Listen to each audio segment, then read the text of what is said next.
राष्ट्रीय मानवाधिकार आयोग के सदस्य प्रियंक कानूनगो कहते हैं, प्रलोभन या छल के माध्यम से अवैध रूप से किया गया धर्मांतरण एक अपराध है। संयुक्त राष्ट्रीय मानवाधिकार सम्मेलन साथी भारत के कानून और भारतीय संविधान किसी को धोखे में रखकर या कपटपूर्ण संसाधनों के माध्यम से धर्मांतरण करने पर रोक लगाते हैं। देखिए, धर्मांतरण अवैध ढंग से लालच के द्वारा, बलात् या धोखे के माध्यम से कराया जाना अपराध है। संयुक्त राष्ट्र के जो मानव अधिकारों को लेकर के संधियां हैं या भारत के जो कानून हैं या जो भारत का संविधान है, वो भी इस बात को रोकता है कि किसी का धोखे में रख के धर्म परिवर्तन ना कराया जाए,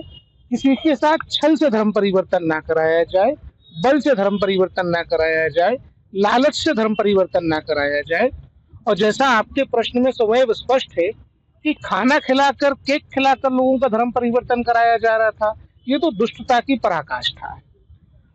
हमारे अनुसूचित जाति के भाई बहन तमाम प्रकार की संवैधानिक सुविधाओं के मिलने के बावजूद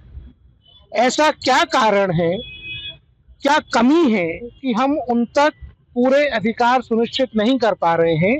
और वो अपने मूल धर्म से विमुख होके इस प्रकार के अवैध धर्मांतरण के जाल में फंस रहे हैं। ये यहाँ पे चिंता का विषय है। मैं पिछले कई वर्षों से विदिशा और रायसेन के अंचल में अवैध धर्मांतरण की मांग उठाता आया हूँ। मुझे इस बात की संतुष्टि है कि हमारे प्रयासों से लोग जागरूक हुए और कल स्वयं ही नागरिकों ने इस मामले में संगठनों को बताया और संगठनों ने फिर इसमें शिकायत दर्ज कराने का काम किया है। मेरे पास भी इस मामले की शिकायत आई है। मैं आपको बताना चाहूँगा कि 1950 में भारत का संविधान लागू होने के बाद अगस्त के महीने में डॉक्टर बाबा साहब अम्बेडकर के मार्गदर्शन में बाकायदा आदेश निकाला गया है कि यदि कोई अनुसूचित जाति का व्यक्ति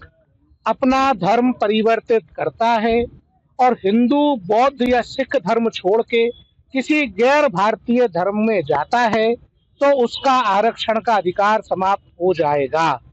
हमको यहाँ जो शिकायत मिली है उसके अनुसार आरक्षण का लाभ ले रहे लोग यदि धर्मांतरण की गतिविधियों में सम्मिलित पाए गए हैं तो उनके आरक्षण का अधिकार खत्म करने के लिए, उनके कास्ट सर्टिफिकेट कैंसिल करने के लिए, जाति प्रमाण पत्र निरस्त करने के लिए हम स्थानीय प्रशासन को और राज्य सरकार को नोटिस जारी करेंगे।